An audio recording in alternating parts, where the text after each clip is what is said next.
Hey there, fellow travelers. Welcome to the Tolkien Road, episode 251. Greta, what's up? Hey, not much. What's up with you? Not a whole lot. Oh, But on this episode, we are joined by a very special guest, Carl Hostetter, editor of the forthcoming book, The Nature of Middle-earth, which collects a multitude of heretofore unreleased writings from JRR Tolkien. ooh, yay. It's gonna be I good. am pretty psyched for this. Same. Before we get started, we'd like to give a double up air five to our patrons. All right, you ready for this, Greta? Let's do it. 3, 2, 1. Whoosh. There we go. Special thanks to this episode's executive producers, Andrew T., John R., and Ms. Anonymous. And a shout out to our newest patron, Matt W., and to Tom M., longtime patron, who has boosted his pledge. Oh, So nice. thank you, Matt. Thank you, Tom. Yeah, thanks to all of you. Subscribe, rate, and review us on iTunes and other podcasting platforms. If you are a 5-star fan of the Tolkien Road, you can really help us out by heading over to iTunes or your preferred source for the show and dropping us a rating and review. When you do that, it helps get the word out about the Tolkien Road, which then encourages us to keep on evering on. Evering on. I like that. Yeah. It's good. Right on. Mhm. It's time for the weekly Tolkien Road Air 5 for all of those watching us on YouTube. All right. So to get the double up Air 5, you got to be a patron, but we'll just do the one up Air 5. YouTubers, here we go. 3, 2, 1. Whoops. All right. Remember, patronize to become a double up Air 5er. All right. And then while you're at it over on YouTube, subscribe and click the notify bell for our channel as I'm ramping up the release pace over there. All right. We got to get into this.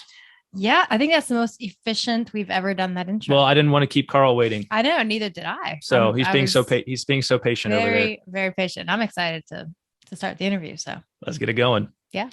Late last year, HarperCollins announced The Nature of Middle-earth, a new volume of writings from J.R.R. Tolkien.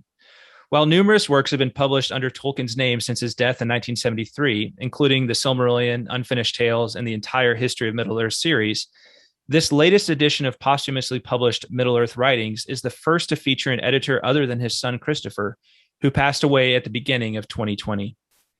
On this episode, we are excited to be joined by the editor of The Nature of Middle-earth, Carl Hostetter. Carl, welcome to the show. Thank you for having me. Good to be here. Carl is a computer scientist at NASA's Goddard Space Flight Center, head of the International Elvish Linguistic Fellowship, and a specialist in Tolkien's invented languages. He is the editor of 2 scholarly journals of Tolkienian linguistics, the print journal Vinyar Tengvar and the online journal Tengvestie. All right, I'm stopping in the middle of the bio here, Carl. Did I get the names right so far? Almost. Almost. Okay, let's come back to that and correct me when we get a little further into the interview here. I'm doing my best. With Christopher Gilson, Arden Smith, and Patrick Wynne, he was commissioned by Christopher Tolkien in 1992 to edit and publish Tolkien's linguistic writings, chiefly in the print journals Parma, Eldalamberan, and Vinyar Tengvar.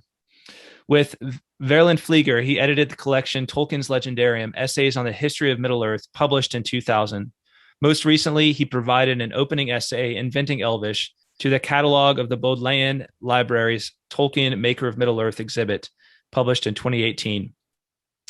And his edition of Tolkien's late writings, The Nature of Middle-earth, will be published in September.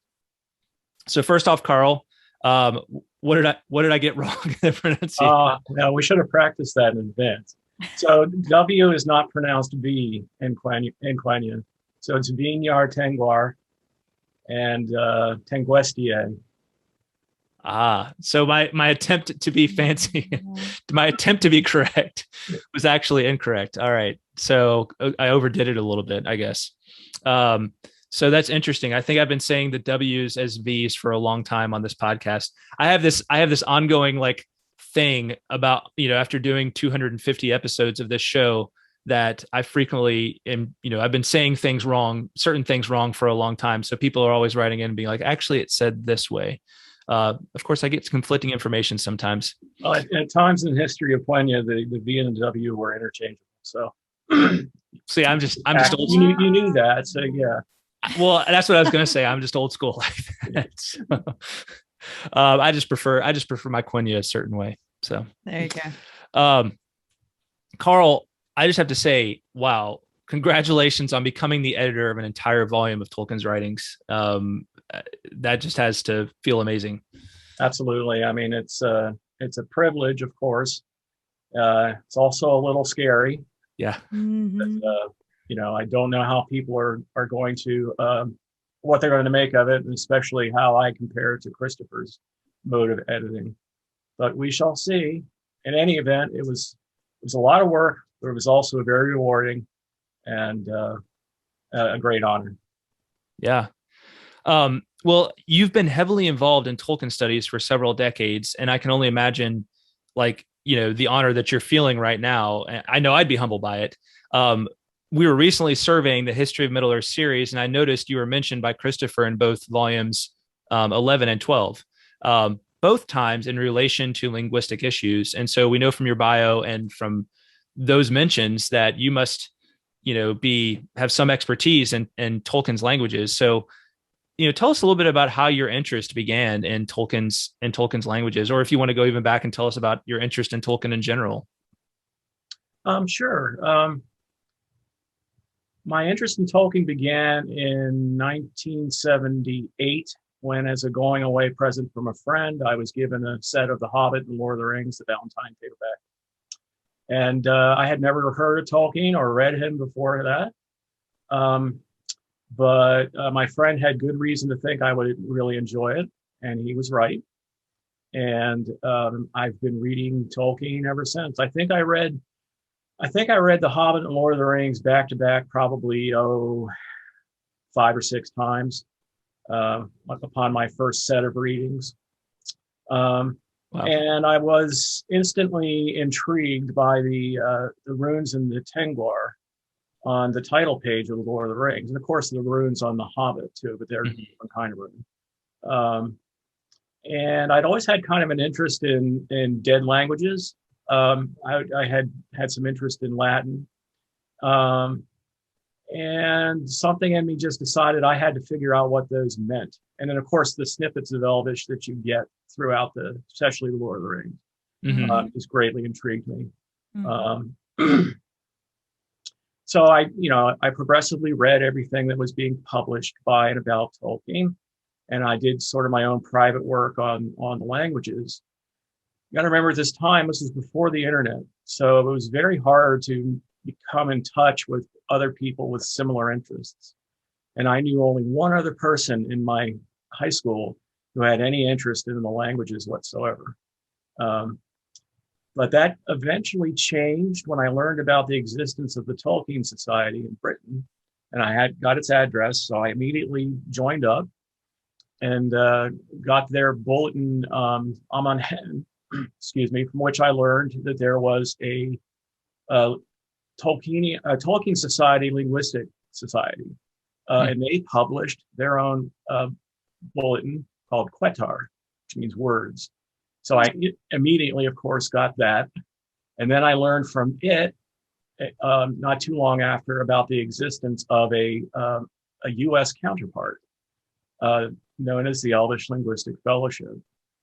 So between all these connections, I started meeting other like-minded people, started corresponding with them.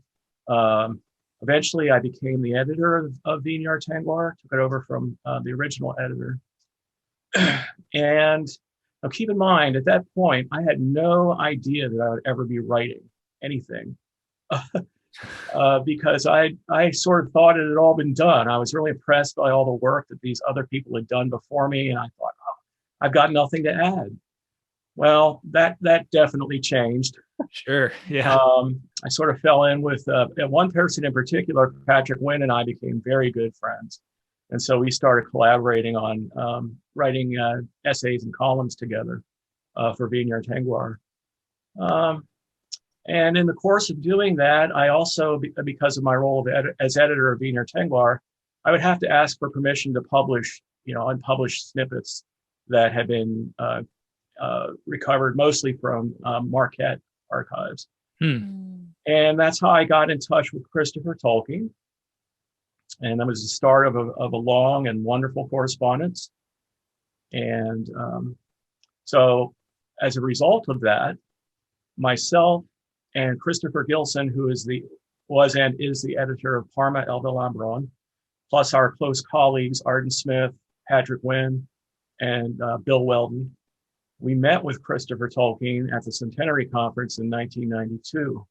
Mm. It was then that he asked us if we would like to become the editors and publishers of his father's linguistic papers, Wow. because he really liked the approach we took to it, the care we took in editing it. And I also like to think the fact that we all try to write clearly without using a lot of jargon or specialist terminology. And I think he really appreciated that approach to the subject as well. That's interesting. I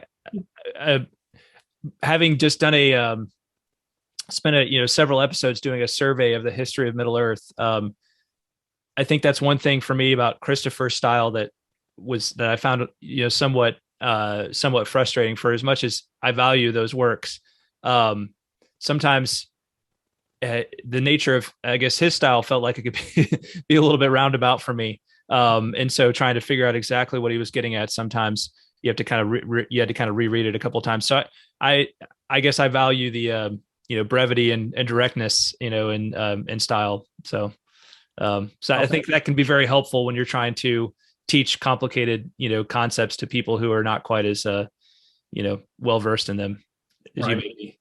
Yeah, absolutely. Especially I think when it comes to languages specifically. Yeah, because it's such a knack. I think either you got it or you don't. And my dad is a linguist, and he's he knows 12 different languages, I think. And I tried, I was at one point fluent in German, but other than that, I get it all mixed up. I mean, I just so it's I think especially within, I mean, there's Tolkien, and then there's language within Tolkien, and I think even that the brevity and the lack of jargon when trying to explain that can be a real asset for sure. Absolutely. So I speak only one language. Only one real language. I know a great deal about a number of other languages, but I do not speak. I spreche ein bisschen Deutsch. And Choto no Nihongo o hanasemasu yo. I can speak a little bit of Japanese. All right. But otherwise, nothing. Yeah. Well, you clearly know enough to have, because based on all the things that you've contributed to in the past, and can you write it? Can you pen it? Yes. And the Elvish, I should have been more specific. Yes. Elvish, yes. Time, I can cobble together sentences that probably are not too terribly off. Yeah. But of course, we can't ever really know, because we don't have any native Elvish speakers. Tolkien is not around to give his thoughts anymore. Yeah. Yeah. Well, so I think we kind of made our little sidebar there round about 1992. And so, take us forward from there to, the next couple of decades, continued correspondence with Christopher, and then, how you got to the nature of Middle Earth. Sure. Let's see. So as part of so he was sending us manuscripts in photocopy. We get a bundle every now and then over the course of years and years. And late in that process, one of the bundles, somewhat late in that process, one of the bundles that he sent was what he called late philological essays. They touched on the languages, and in many of these papers, the language was the point of departure, but they were very long and discursive essays that would start by elaborating on points of the language, but then branch out into philosophical matters, into matters of geography. And I really found this stuff fascinating. Immediately, there's one essay in this bundle in particular called the Osanwe Kenta.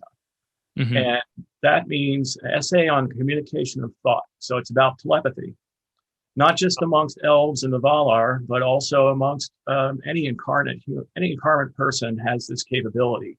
Whether they can realize it or be effective at it is another matter. Wow. But this led him to a discussion of the freedom of minds. Can they be forced open? Can somebody force their way into your mind to read it. And so it started touching on matters of both natural law and physical law. And it ends with, I'm not going to give it away. This has been published already, but only in Valian Years. It ends with just one of the most powerful sentences, powerful paragraphs that I think Tolkien ever wrote. And so I immediately knew I had to publish this. Now, that wasn't a sentence. This was about 25 years ago now. That wasn't a sense my first step on the book, what would become the book, The Nature of Middle-earth. Okay. So I published a number of similarly philosophical essays from that bundle in Valian Years, which, by the way, we just abbreviate as VT. So I think I'll do that from now on. Okay.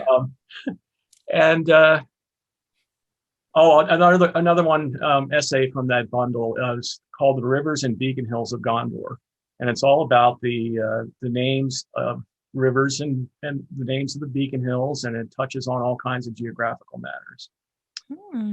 So I published that in VT as well.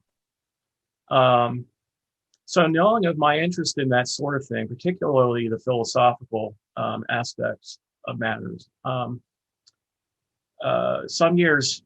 a few years later, Christopher Tolkien asked me to help a French scholar, Michael Deveau, edit some similarly late writings on Elvish reincarnation, which had not been published.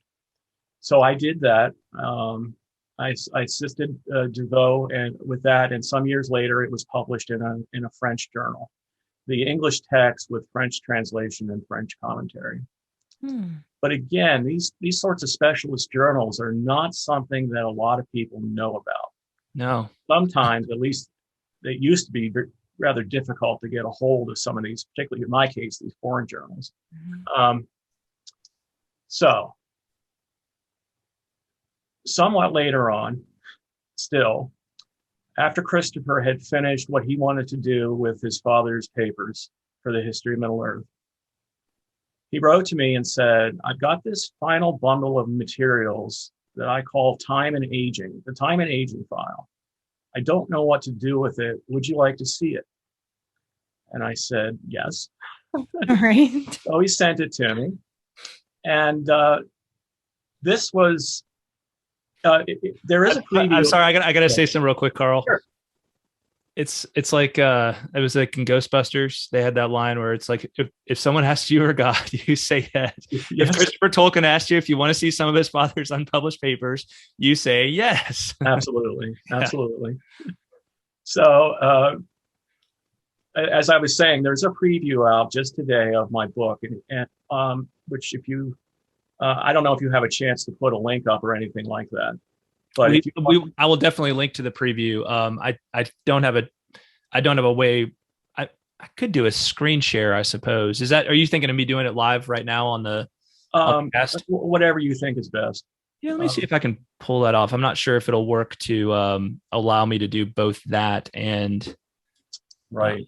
Let me try to figure it out here. Keep going though. Okay, so you can actually get a taste of the Time and Aging material right now if you wish. But in addition to that large collection of manuscript material, and thinking about the other essays that I've already mentioned from the late philological essays, together with other matters of similar nature regarding philosophical matters or matters of the flora and fauna, matters of things like spirit. So thinking about all and that material I was thinking specifically of that had been published in conjunction with the linguistic papers in primarily Parma and Eldorado. I realized that, and in addition to a lot of material that I had collected myself from the two main archives that are until now unpublished, I started to see how I could form a book out of this seemingly quite disparate material. And the way I did that, the way I unified it, is that I settled almost immediately on the title, The Nature of Middle-earth. Now, in English, nature has two chief senses. Nature can refer to flora and fauna, animals, plants, that's one sense of nature. Another sense is the innate quality or characteristic of things, our human nature, for example. And those two senses really cover the range of material that's in this book. So I'm really pleased with myself that I was able to take advantage of an ambiguous term for this title. And so I wrote to Christopher, explained my idea to him, and he gave me his tentative approval to proceed with that plan. And then over time, I developed a proposal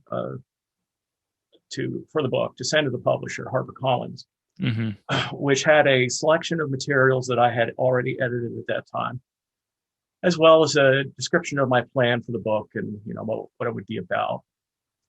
And they were very happy. They got the approval of the Tolkien estate, including Christopher Tolkien, who was still alive at that time, to proceed with the book. And I'm happy to say that Christopher actually got to see a good chunk of the material for the book, as well as understand the structure of the book, my plan for it, before he passed away. That's awesome. That's so good. So good to hear. Yeah. So first off, can you see? Am I screen sharing successfully with you? Can you see? Yes, I see the cover. Okay, yeah. So Which is beautiful. It is beautiful. Yeah, and we need to talk about the cover too, in addition to everything else. Sure. And then the second question, I think I completely forgot. I have a question. When did you get the final approval for the book? Yes. Was that it? That's what I was going to ask. Yeah. Let me think. Is that telepathy? That may have been telepathy. I'm not quite sure. It was maybe 3 years ago. Oh, okay. Where their proposal was accepted. Gotcha. Okay. Around then. And that's when you started kind of really in earnest putting it together and. Yes. Yeah. That's when I really sat down and started editing all the material that I wanted to include in the book, but hadn't already edited. Gotcha. That's, man. Yeah. I can't imagine like the undertaking. Yeah, I know. Because that's, when I was tempted to get frustrated when we were doing the History of Middle-earth series, just a lot, especially with the commentary and, just kind of how confusing some of it was. I would just had to stop myself and be like, but God bless Christopher for taking this on. Because I can't even imagine I know that JRR was not the most organized individual. I get that feeling. Because he would just scribble in random places. Tolkien very much did not want to throw away paper that could be reused for another purpose. So it's not infrequent to find he's working on a manuscript. He strikes out one side of a page and flips it over and starts, continuing on the other side of the page. Or he's got scrap paper from an earlier work that he's decided he is no longer important. And he'll just grab random pages from that and start using the back of the sheets for drafting. So just putting it all in order. Or just bored with grading exams. Right, exactly. Turn it over. And really, when you see the edited text, that's only about half the story, because the other half is reading Tolkien's handwriting, which at times is incredibly difficult. And that actually, by the way, is another reason why he approached me and my colleagues with the linguistic paper project. It's because we've gotten a lot of experience at reading Tolkien's handwriting. We've gotten much better since those early days, I can tell you. But even then, we had gotten pretty good at it. So that is probably half the battle. I'd imagine. I've seen just a little bit of his handwriting, from various facsimiles in the books, and that is no small feat. Yeah.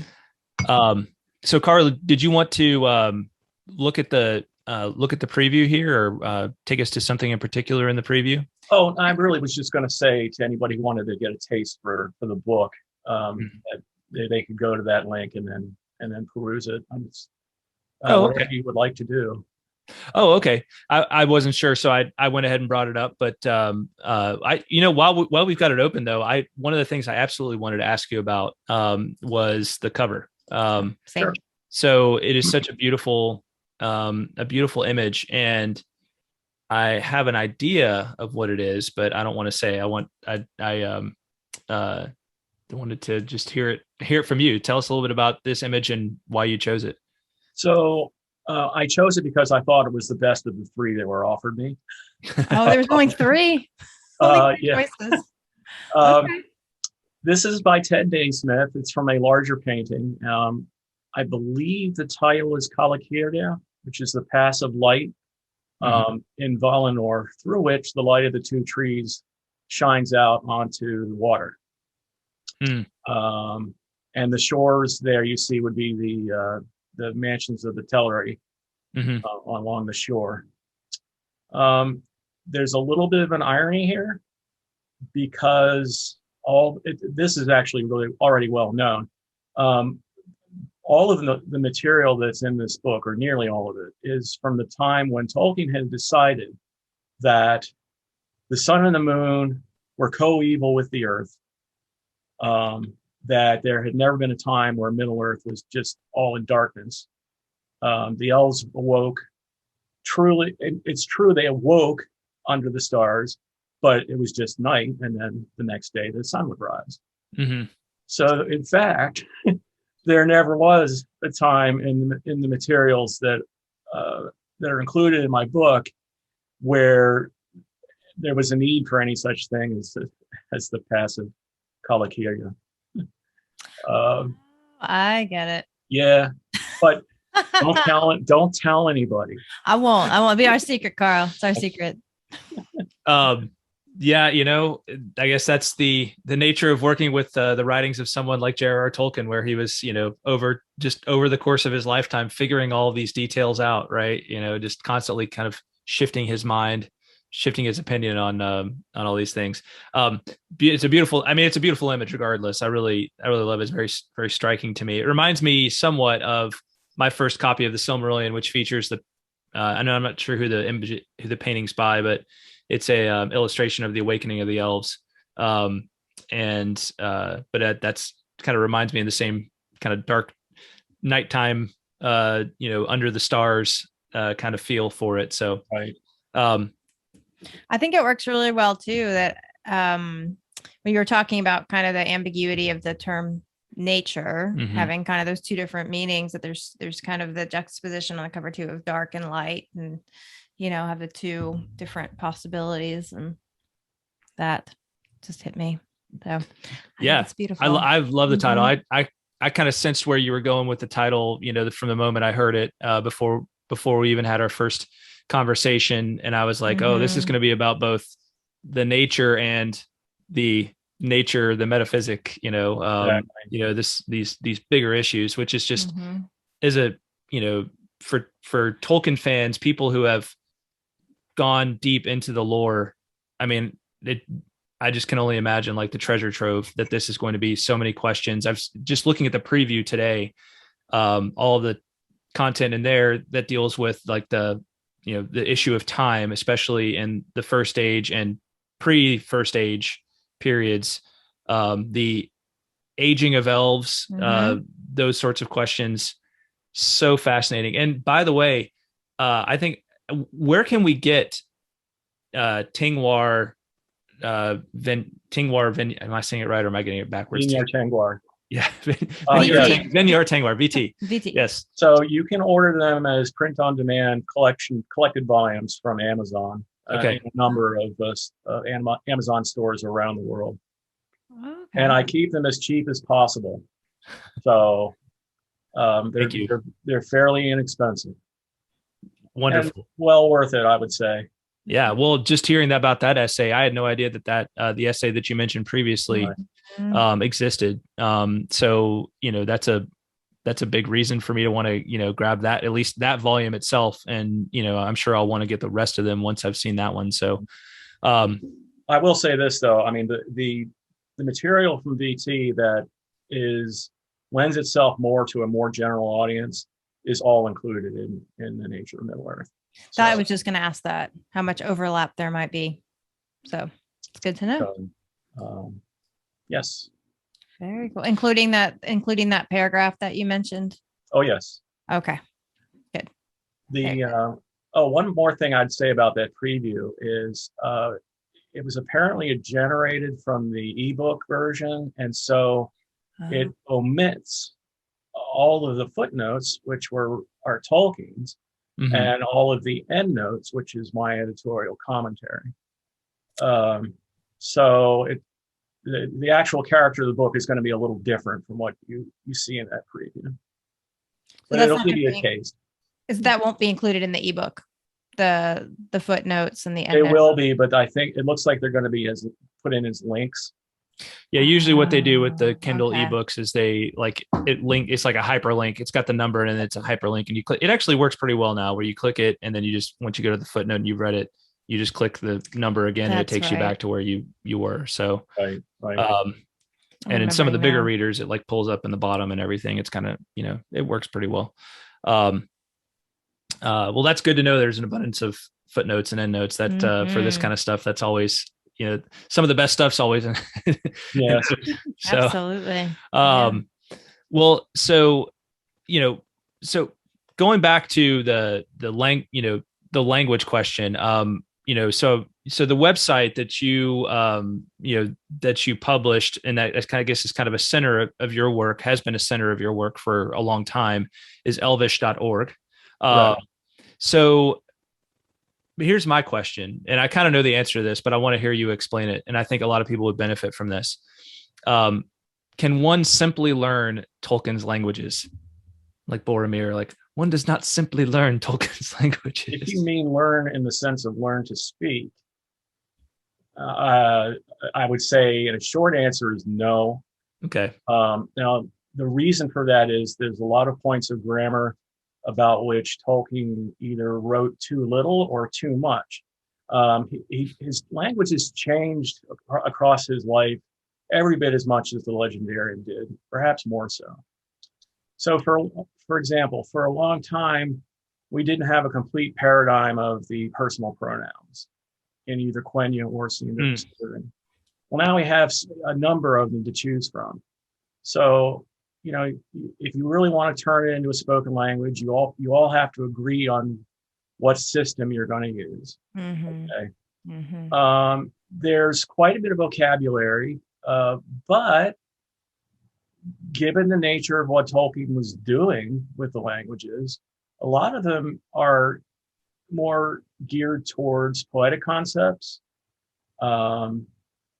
certainly the natural world, but you're not going to find a lot of sort of what we as English speakers consider to be workaday vocabulary. So if you want to be able to hold a casual conversation about the nightly news, you're going to have to invent a lot of stuff. And that's very hard to do, of course, on the fly. You can certainly learn a great deal about Tolkien's languages. But in terms of learning to speak them, I would have to say no, unless it's highly qualified, as if you get enough people together and they agree on a common set of grammar rules and vocabulary and can make up vocabulary, you could make a spoken language based on Tolkien's languages, but it would not be Tolkien's languages. That makes sense. Yeah. That also explains why you only know one language, because if it was possible to learn Elvish, you would know it and speak it. Well, I would say too, I've been using Elvish as a shorthand here because there are in fact two main Elvish languages, right? And then there's sketches of a bunch of others as well. But for this purpose, Elvish is good enough. Right. It's also an easier domain for for the website elvish.org. It's kind of all that website is sorely out of date, but I just haven't had the time to sit down and redesign it. So it's going to look very 1990s, early 2000 design, but I love it. That just shows that, you're for real, right? You've been doing this, you've been at this a long time. So I'm old school. You That's are right. Exactly. Just like you. That's right. That's the right. way you speak Elvish. Perfect. Yeah. All right. Let's see here. So, well, I'm going to just flip through the preview a little bit here. And, because we've got this preview as of today, it's such a nice thing that this preview came in. That's perfect timing. And just read some of it. I'm going to let you talk. Carl, you can say whatever you want to say along the way about the general contents of the nature of Middle Earth. But what we have here, I'm just going to read the headers for our viewers and our listeners. So the preview begins part 1, time and aging. The first section is the Valian Year. Second section is Valinorian time divisions. The third section is of time and Arda. The fourth is time scales. The fifth is natural youth and growth of the Quindi. It's a very interesting one I want to read soon. And I have looked at it. It's got some very interesting little tidbits just jumping out. I love it when I read these things, when I see essays like this and they've got like tables in them and I'm like, okay, cool. I'm going to be able to conceptualize this pretty well. Part 6 or section 6, the awaking of the Quindi. Let's see. 7 is the march of the Quindi. And so a lot of this, just has to do with breaking down the different timetables, Tolkien's writings on the timetables of these big events especially from the First Age and even predating the First Age. Right. So I can talk about that a little bit if you like. So the first text, I call it chapter. The first chapter of part 1 shows, and it's made plain in the preview, even though they stripped out my editorial commentary, that Tolkien decided in around 1957 that the Valian year, instead of being 10 years of the sun as prior to that, is 144 years. So the effect of that is that he tremendously increased the length of time that the tale of years that are told in terms of Valian years took. Yeah. And if you stop and think about that, that has a lot of implications for the rate of population growth for the elves, because it takes them a much greater time just to get to the shores of Beleriand, and then all the events that occur before they return to Beleriand, and also even I guess a little indirectly affects the rate at which they age, or the implications for this hugely increased time span on that. And so a lot of what's in the time and aging file, and this is clearly reflected in the preview as well, is him working out the implications and details and trying on different schemes, seeing what populations certain assumptions generated, seeing if it was realistic. Is it too much? Is it too few? Greta, you'll appreciate this in particular. He starts out saying that elves gestate in the womb for 9 sun years. Wow. This eventually goes down to 1, and it appears that he ended up with 3. Wow. Merely 3 years. Yeah. Oh my Wow. goodness. Wow. Yeah, very, very interesting. You need to take a few deep breaths. I know. I'm like starting to hyperventilate a little bit here. That's just one of the things we just love. about Tolkien, right? I mean, I was trying to figure out, I wonder why in the first place, like why go from 10 to 144? I mean, why make that change? And then, to go from such a nice round, like even number like 10. I mean, 144 is an even number too, but not, you know what I'm trying to say? Like 10 is just kind of a nice number. And then 144, which is the cube, the square root of or 12 is the, what I'm trying to say. It's 12 square. 12 square. I was gonna say it's not the square root. So anyway, I was just, as you'll see again, even from the preview, that there's what could be called a duodecimal scheme throughout Tolkien's calculations, pertaining not just to chronology, but also to Elvish life cycles and spans. Interesting. Okay. For whatever reason, 12 became a very important number to him for those purposes. God. And I will say this too.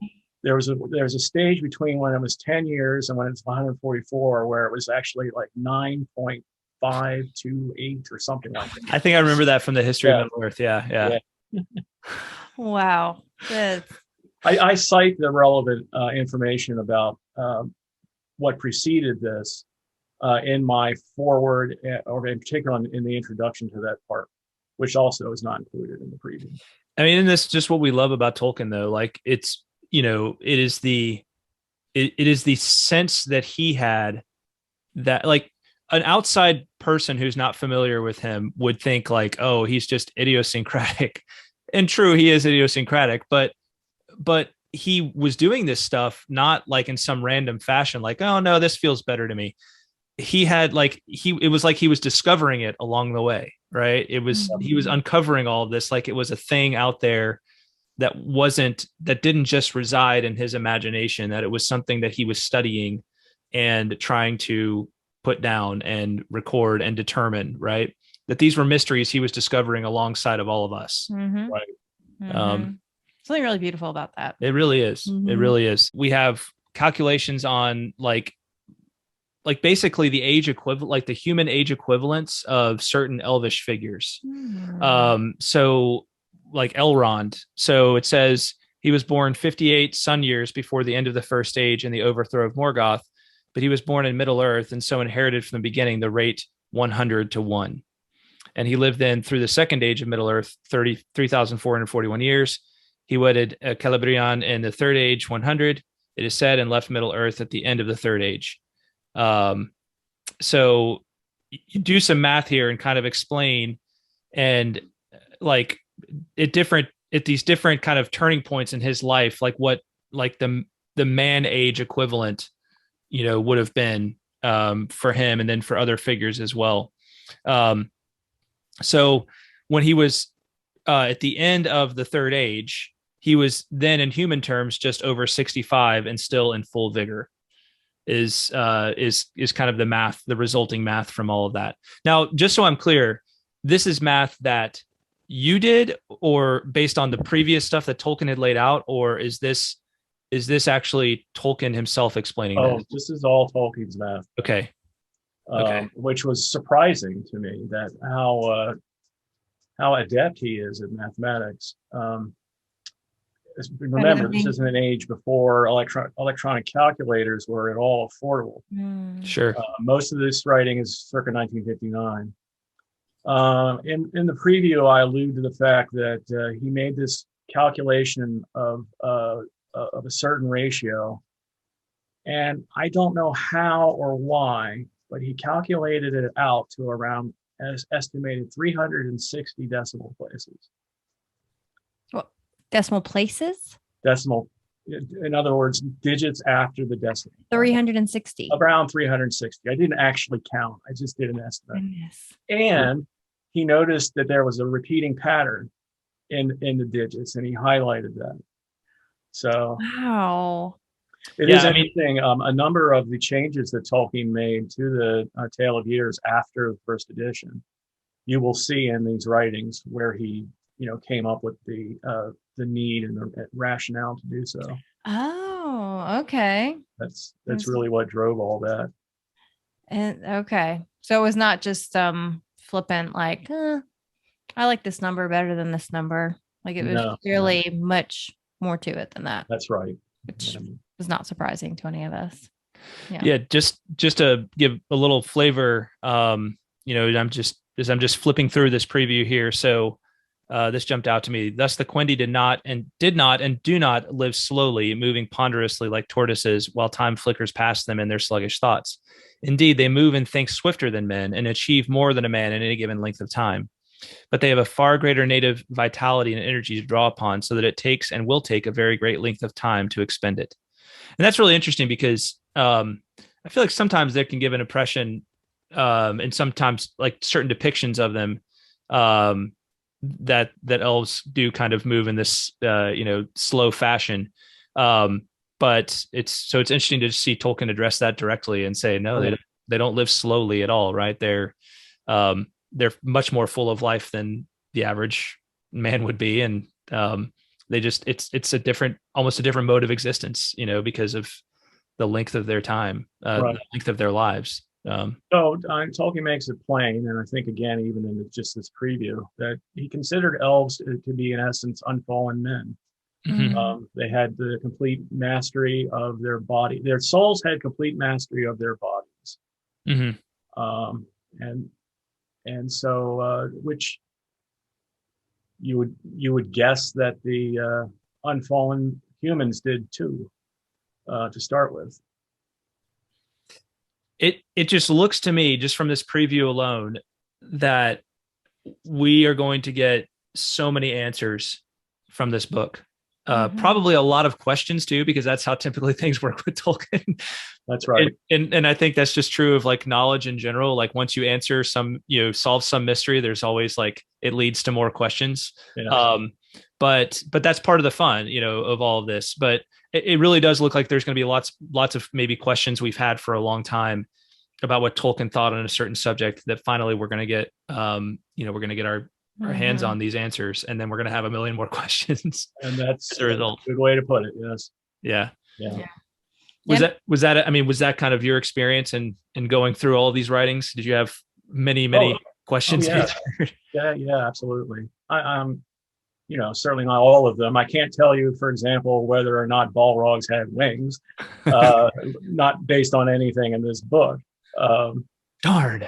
But there are a few things that will be settled, or at least we have an answer from Tolkien.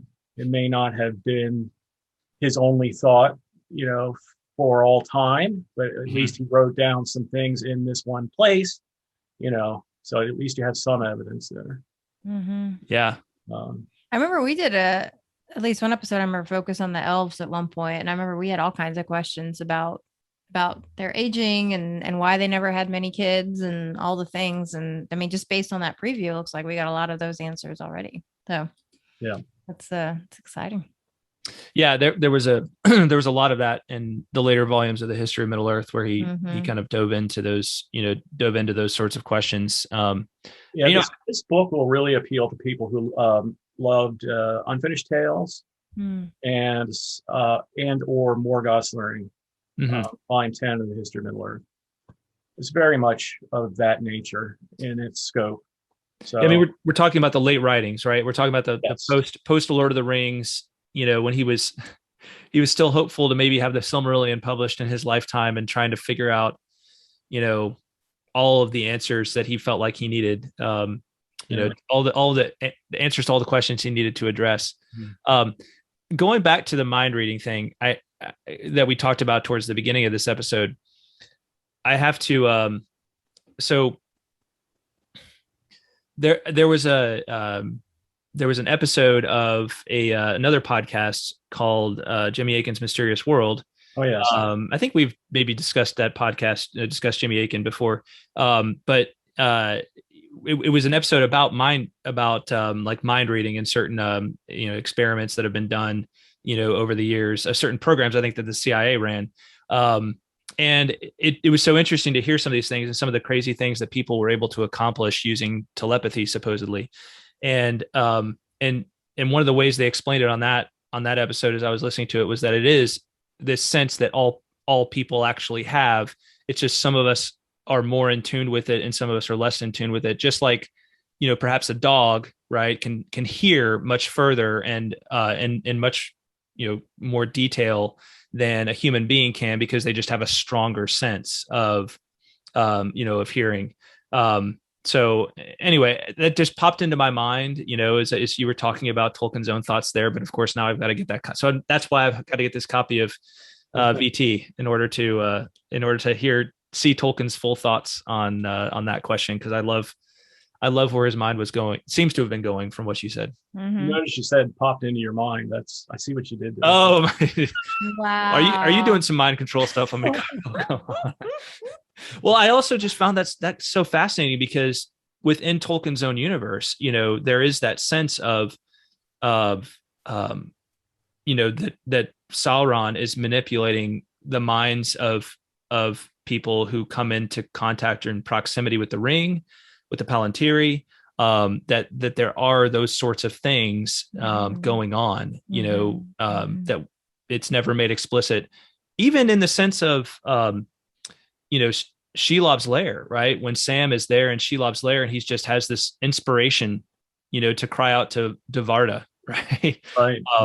These beautiful scenes like that, that make me recall this. So anyway, if that's a sense, between the time, the issues of the nature of elves and the nature of time in Valinor, mind reading, telepathy, if these are the kinds of questions that we're going to get answered in this book, oh my gosh, it just seems like it's going to be an incredible treasure chest for Tolkien fans. Yeah, for sure.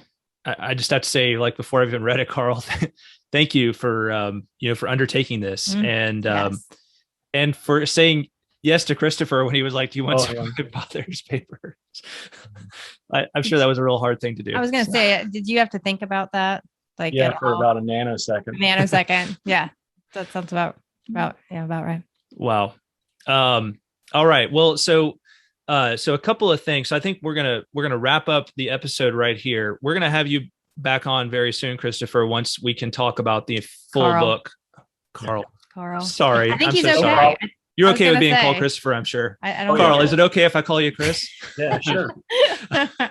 Sorry, have I done that already? I was afraid I'd done that already. I don't think so. I don't think okay, you have. Good. All right. So we're just talking about Carl. Carl. Okay. Have you back on soon, Carl, to talk about the nature of Middle Earth once it's out, and we can talk about the full scope of the book. Exactly, and I look forward to that. Great. And so tell us, the book comes out, I believe it's September 2nd. Yes. Okay, and it'll be available. So we know it'll be available in hardback, ebook. Will there be an audio version of it? Is there? I don't think this kind of book lends itself to that. I mean, look at the preview. I don't know. Maybe selections from it. But no, nothing. I'm not. I've learned that the author is often the last person to know. I did not know there was going to be a deluxe edition until somebody else, found a reference to it. Isn't that the best, right? Yeah. Here it is, the work of this work of your hands, and then it's just somebody else's project at this point, as far as getting it out there for all the masses to see. That's right. I do know there will be some translations too. Neat. But again, a number of those I found out just because I happened to see the translators say so. Gotcha. Funny how that happens. Well, September 2nd, it's already available for pre-order. I've already pre-ordered my own copy, everybody. So make sure you go pre-order your copy so that you can open it up and just dive into all of the amazing stuff from Tolkien that's going to be in here. I just can't wait to read it. So, and hey, by the way, we are going to stop after this episode. We're going to switch over and do a patron-only episode with Carl. So that's going to be available. So if you're listening to this interview and you want to hear more from Carl, pop on over to our Patreon page to learn more about how you can get access to that interview. So we're going to be talking about some things like Carl's thoughts on the Peter Jackson films, the importance of Tolkien scholarship, and the upcoming Amazon TV production, and find out what Carl any opinions Carl may have on that so far. So we're looking forward to that and hope you'll join us over on Patreon. For sure. I think it's probably also fair to say that we're going to be doing some podcast episodes focused on sections. Oh yeah. From the book. So yeah. Carl, I hope you've enjoyed this, because I'm just like, I probably want to have you back on more than just one other time to talk about the book eventually. I absolutely enjoyed myself immensely. This is actually the first time I've done any sort of video podcast. So hopefully it went well. I thought it was fantastic. You seemed like a pro. I'm shocked this was your first rodeo with video podcasting. Absolutely. No, it was great. And, hopefully as you do more, which I'm sure you'll be doing, not just with us, but with others, this has helped you maybe be a nice little trial run for you and, get used to it a little bit. So lots of people are going to want to hear from you for sure. So, yeah. Definitely. All right, Carl. Well, thank you so much. Yes, stick around for our Patreon episode here soon. Speaking of Patreon, we're going to shout out to to some of our amazing patrons, especially the following: Andrew T, John R, Ms. Anonymous, Caitlin of Tea with Tolkien, Shannon S, Brian O, Emilio P, Zeke F, James A, James L, Chris L, Chuck F, Azia V, Ish of the Hammer, Teresa C, David of Pints with Jack, Jonathan D, Eric S, Joey S, Eric B, Johanna T, Mike M, Robert H, Paul D, Julia, and Werty, as well as those celebrating their Patreon anniversary in August: Tom M, Jonathan L, Henry B, Austin B, and Caitlin H. Thank you guys. Thank you all so much. Thanks again, Carl, and thanks for sitting through our listing of patrons. Yes. My pleasure. We will talk to y'all next time. Bye, y'all. Bye-bye.